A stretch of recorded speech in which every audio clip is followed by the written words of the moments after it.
Graça e paz, que sejam multiplicados todos os dias de nossa vida, e nesse momento onde nós queremos meditar sobre esse texto de Lucas, capítulo 17, versículos 11 a 19, sobre o tema: a gratidão é fruto da fé verdadeira e faz parte do culto daqueles que foram salvos por Jesus. Pode sentar-se. Um filósofo, há muito tempo atrás, disse que o ingrato, ele não é digno de ser iluminado pelos raios do sol. A ingratidão, ela sempre é dolorosa. E não há coisa mais feia do que ser mal agradecido para com as pessoas e para com Deus. Eu tenho certeza que cada um de vocês, em determinado momento, já se sentiu magoado, chateado quando ajudou alguém, quando foi prestativo com alguém, ou quando dispôs de tempo, ou quando deu um presente para alguém, e essa pessoa simplesmente nem um muito obrigado, nem nada. Simplesmente fez de conta que era sua obrigação fazer aquilo tudo. Isso magoa, isso chateia. Com certeza, eu e cada um de vocês, nós também em determinados momentos de nossa vida já fomos ingratos. Todos nós somos dependentes. Dependemos de Deus e em determinado momento dependemos de pessoas, dos nossos pais, dos nossos irmãos, dos nossos amigos, das pessoas com que trabalhamos. E se nós não reconhecemos isso, já começa um momento de ingratidão.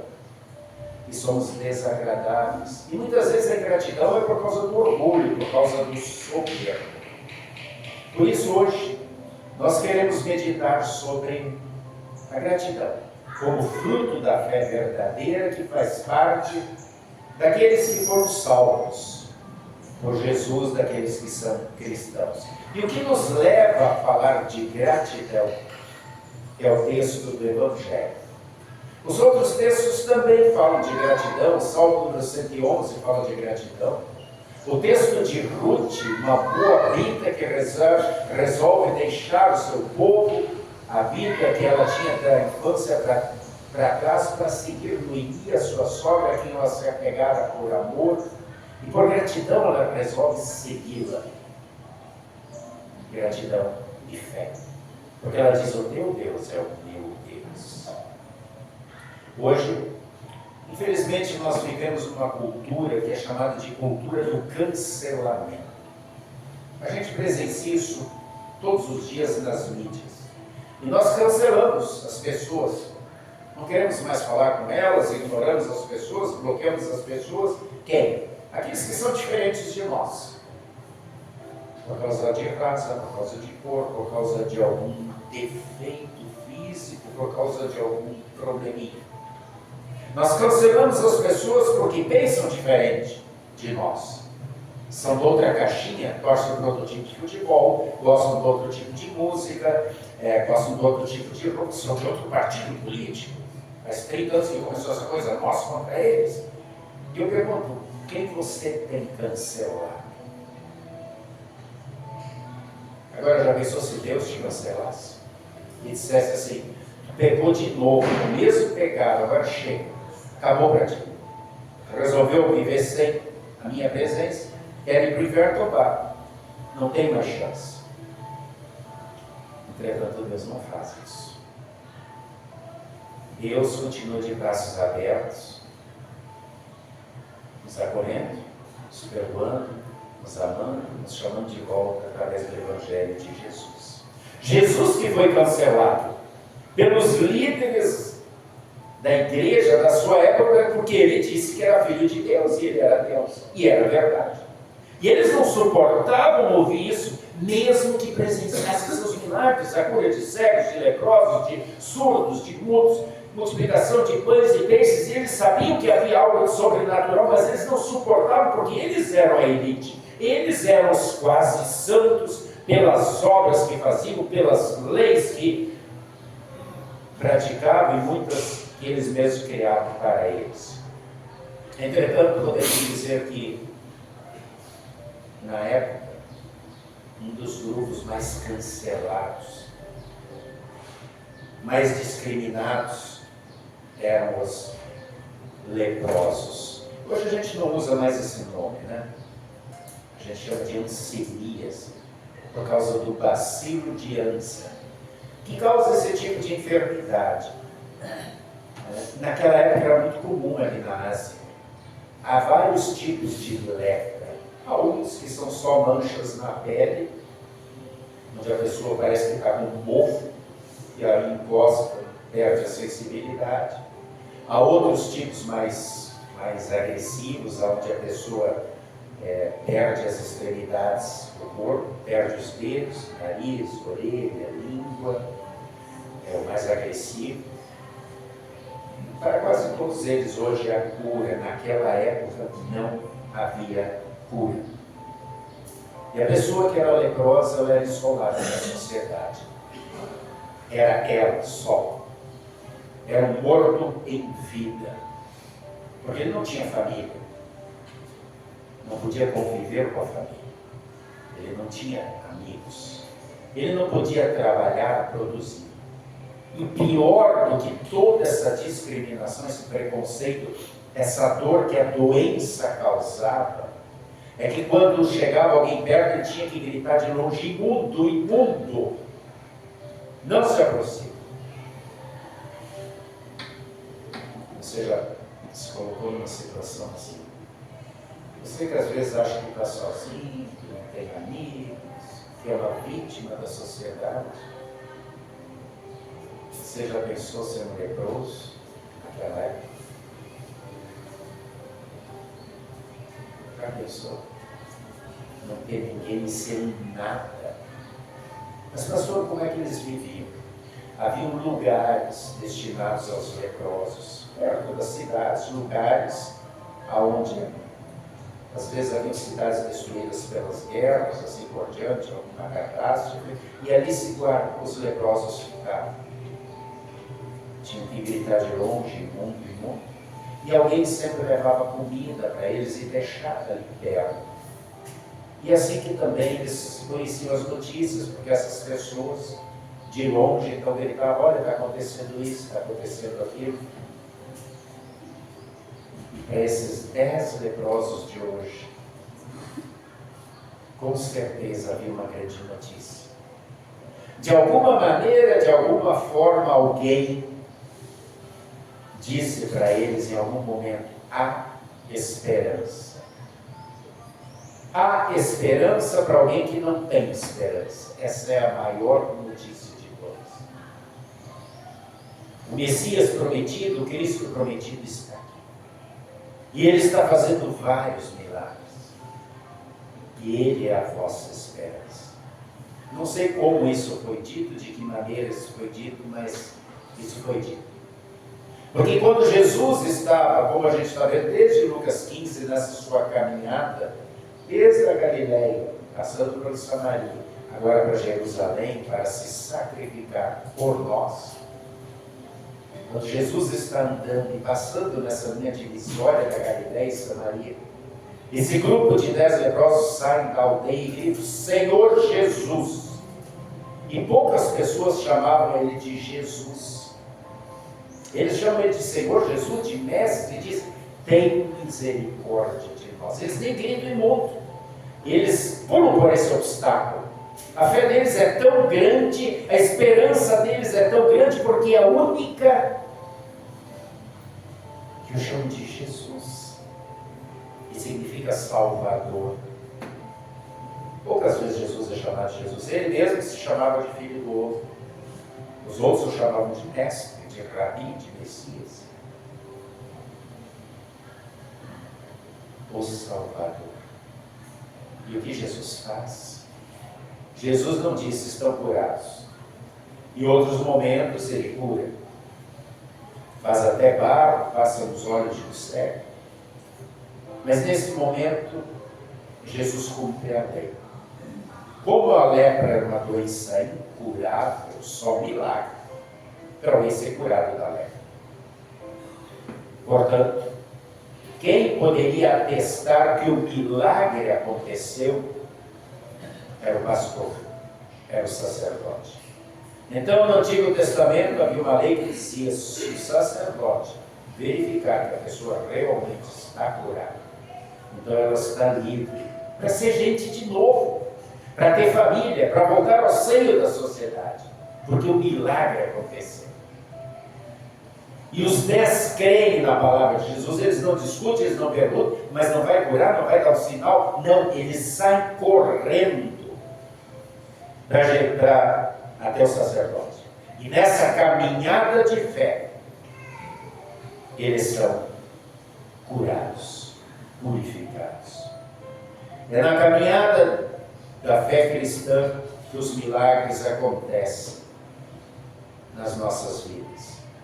Quando cremos, e quando nós temos olhos para ver esses milagres. Você já agradeceu hoje? Por isso que você acha que é tão natural, normal, mas que é um grande milagre, a capacidade de respirar. Você já agradeceu pelo fato de acordar? Você já agradeceu pelo fato de poder estar aqui, de se locomover, de se relacionar? Ah, pastor, mas isso tudo é natural. Sim, se Deus não tivesse essa capacidade, se hoje você acordasse sem respirar, não acordaria. Se você hoje não pudesse mover mais as pernas, se você hoje não pudesse mais raciocinar, e aí? Isso tudo é milagre, é presente que Deus nos dá todo dia, mas para nós é tão natural que para que agradecer, não é? Não precisa, faz parte. Pois é, essa história nos mostra muita coisa. E quando olhamos para aqueles leprosos, ficamos com pena deles, nós devemos também olhar para dentro de nós. Porque nós carregamos uma doença que é pior que a lepra e que origina a lepra e todas as outras doenças, que é o pecado. Nós somos criados puros, santos e perfeitos, mas por causa do pecado a morte entrou no mundo. E todas as doenças nos levam ao processo de morte. Portanto, assim como aqueles 10 leprosos, nós também precisamos reconhecer o nosso pecado e olhar para Jesus como o Salvador e dizer: Jesus, compadece-te de mim. Mas para fazermos isso é preciso primeiro reconhecer a nossa situação e dizer: estamos doentes. Reconhecer e dizer: o meu médico para essa doença é só Jesus. Ele tem a cura. Sim, Ele tem a cura para nos dar na cruz. Lá Cristo carregou a nossa lepra espiritual. Isaías 53:4 diz: era o nosso sofrimento que Ele estava carregando. Era a nossa dor que Ele estava suportando. Com seu santo e precioso sangue, com sua morte redentora, Ele nos lavou da lepra espiritual do pecado. Você agradece a Ele todos os dias por isso? Ou muitas vezes você age como aqueles 9? 10 foram curados. 9 judeus. Interessante que esses judeus viviam ali, na divisa com Samaria. 9 judeus e um samaritano. E eles odiavam os samaritanos porque eles achavam que os samaritanos eram um povo de segunda classe, porque depois, quando os assírios haviam, muitos anos antes, lá pelo ano 650, 700, invadido e destruído Jerusalém, levado cativos, quando eles repuseram as pessoas lá em Samaria, eles trouxeram pessoas de todas as nações para quebrar a identidade. Então não era mais um povo coeso, unido. E por isso os judeus consideravam as pessoas de segunda categoria, odiavam os samaritanos. Mas na hora da doença, na hora em que você não é ninguém, o pouquinho que você tem de carinho, de atenção, de amizade, basta. E eles estavam todos na mesma situação, e então eram companheiros. E por isso, eles estavam juntos. Todos os 10 creram em Jesus, também os samaritanos. Talvez eles pensassem os 9, não, nós somos judeus, o Messias é do nosso povo, é a obrigação dele curar a cada um de nós. Eu sei que eles simplesmente não voltaram.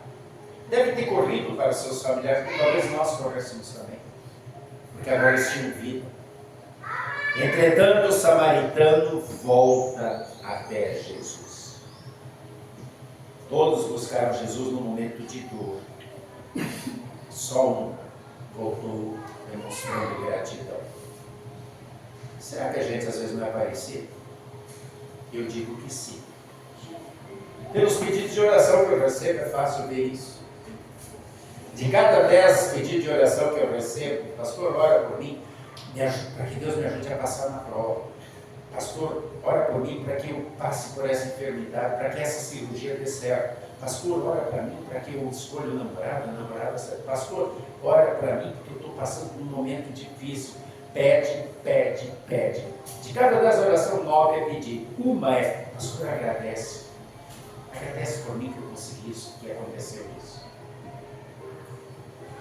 Muito parecido com 9 que não voltaram. E as nossas ações?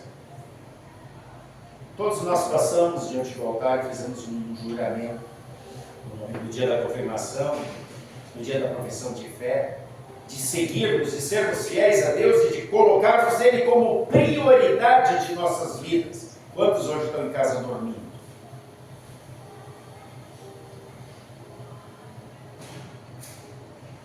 Pois é.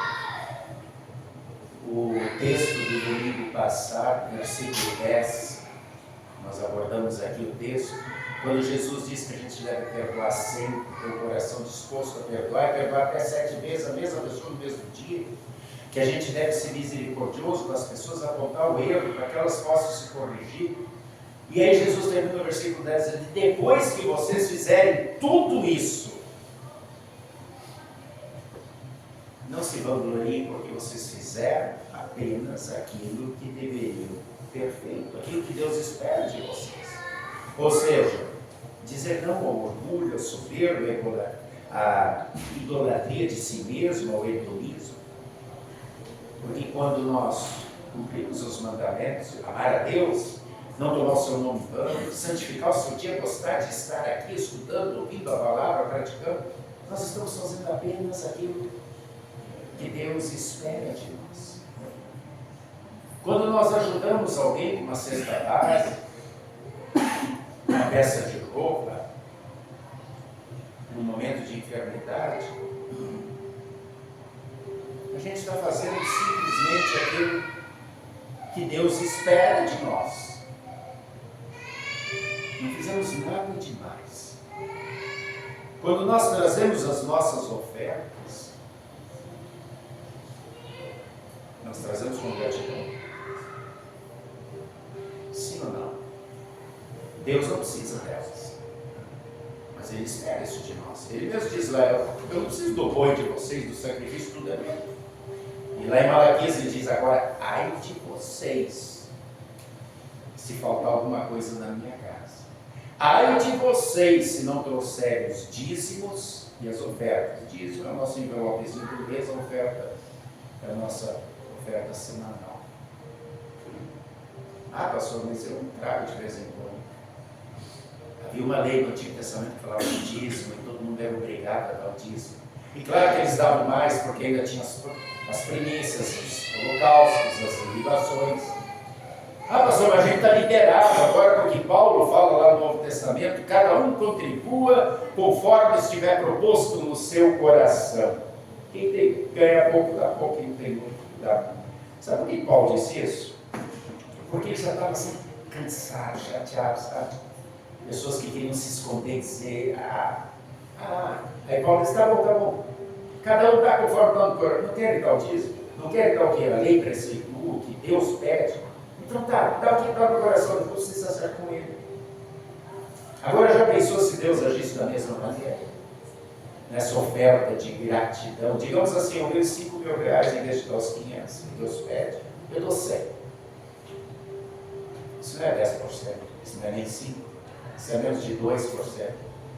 E já pensou, se Deus diz assim, bom, já que é isso que Ele tem proposto no teu coração, é essa a tua gratidão, eu vou fazer com que o teu salário de hoje em dia não seja mais 5 mil, seja só 1.000. Legal, né? Se Deus agisse assim com cada um que engana Deus com sua oferta e acha e diz que está dando com gratidão. Quando nós damos aquilo que Deus pede, diz o versículo 10, não achamos que estamos fazendo algo grandioso, estamos fazendo aquilo que Deus espera de nós. E eu estou exemplificando nessa questão do dízimo, da oferta, porque muitas vezes achamos que fazemos muito e não fazemos nem aquilo que Deus espera de nós. Queridos irmãos, nós todos fomos curados da lepra espiritual.